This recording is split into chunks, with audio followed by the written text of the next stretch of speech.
Hello guys, আশা করি তোমরা সকলে ভালো আছো। পিএসসি রিটায়ার্ড স্যার নীলাদ্রি স্যারের কাছ থেকে ক্লার্কশিপ পরীক্ষার বেশ কিছু আপডেট পাওয়া গেছে। ক্লার্কশিপের সাথে সাথে WBCS, JE mechanical, school SI, audit and accounts 2021 এর পরীক্ষার ফাইনাল রেজাল্ট সম্পর্কেও বেশ কিছু আপডেট পাওয়া গেছে। এই সমস্ত কিছু আমি আজকের এই ক্লাসে জানাবো।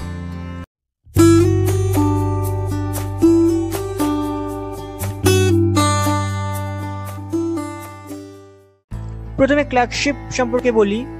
স্যার জানিয়েছেন ক্লার্কশিপ পরীক্ষা 4টি শিফটেই হবে এবং নর্মালাইজেশন কিন্তু ক্লার্কশিপ পরীক্ষার ক্ষেত্রে থাকবে না। 4টি শিফটে পরীক্ষা হলো, নর্মালাইজেশন কিন্তু ক্লার্কশিপের পরীক্ষায় থাকবে না।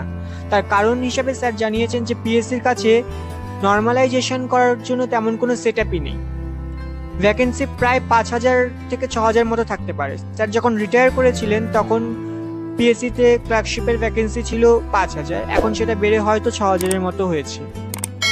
স্যার আরও জানিয়েছেন যে পরীক্ষা 4টি শিফটে হবে, কিন্তু পরীক্ষা 4টি শিফটে হলেও ক্লার্কশিপ পরীক্ষায় যেহেতু ডেসক্রিপটিভ হবে মেইনস পরীক্ষা, ক্লার্কশিপের যে মেইনস পরীক্ষা সেটা ডেসক্রিপটিভে হবে, সেই কারণে ক্লার্কশিপ পরীক্ষায় কিন্তু ফুড এসআইয়ে যেটা হয়েছিল সেই জিনিস কিন্তু একই জিনিস আবার পুনরাবৃত্তি কিন্তু ক্লার্কশিপ পরীক্ষায় হবে না, কারণ ক্লার্কশিপ পরীক্ষায় ডেসক্রিপটিভ মেইনস হবে। এরপর যদি জেই মেকানিক্যালের ভ্যাকেন্সির বিষয়ে বলি, তাহলে জেই মেকানিক্যালের ভ্যাকেন্সি কিন্তু পুজোর পরই বেরোনোর সম্ভাবনা রয়েছে, পুজোর আগে কিন্তু ভ্যাকেন্সি বেরোনোর কোনো চান্স নেই।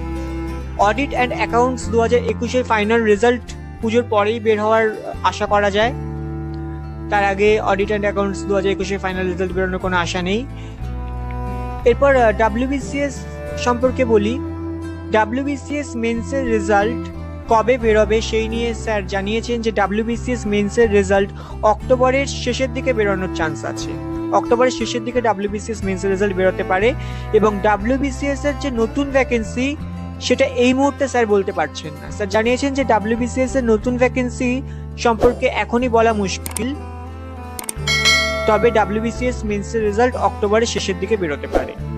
স্কুল এসআই এর ক্ষেত্রে একজন জিজ্ঞেস করেছিল যে স্কুল এসআই এর ভ্যাকেন্সি কবে বেরোবে, কবে নাগাদ বেরোতে পারে, তো সেখানে স্যার জানিয়েছেন যে স্কুল এসআই এর ক্ষেত্রে ওবিসি যে ইস্যুটা চলছে সেই ওবিসি এর ইস্যু নিষ্পত্তি না হওয়া পর্যন্ত কমিশন নতুন অ্যাডভার্টাইজমেন্ট বের না করার সিদ্ধান্ত নিয়েছে। অর্থাৎ যতদিন না ওবিসি ইস্যুটা সলভ হচ্ছে, নিষ্পত্তি হচ্ছে, ততদিন কমিশন কোনো রকম নতুন অ্যাডভার্টাইজমেন্ট স্কুল এসআই এর ক্ষেত্রে বার করবে না। তবে WBCS এর ক্ষেত্রে এর ব্যতিক্রম হতে পারে, WBCS ভ্যাকেন্সি বেরিয়ে যেতে পারে। তার কারণ হচ্ছে যে WBCS এর ভ্যাকেন্সির ক্ষেত্রে বা নোটিফিকেশনের ক্ষেত্রে যে অ্যাডভার্টাইজমেন্টটা বার করা, যে নোটিফিকেশনটা বার করা হয়, সেখানে কিন্তু WBCS এর ভ্যাকেন্সির সংখ্যা উল্লেখ করতে হয় না।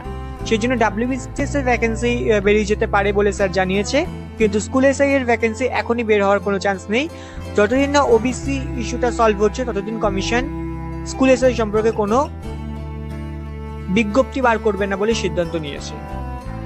তো এই যে আপডেটগুলো, এগুলো স্যার দিয়েছেন। স্যারকে অনেকে এই সমস্ত কোশ্চেনগুলো করেছিল, এই নিয়ে বিভিন্ন কোশ্চেন করেছিল, সেখানে স্যার এই সমস্ত আপডেটগুলো দিয়েছে, সেগুলো স্যারের চ্যানেল থেকে আমি জানতে পেরেছি, তোমাদেরকে জানালাম।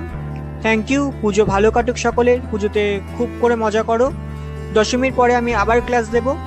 ওকে, হ্যাপি দুর্গা পুজো সকলকে।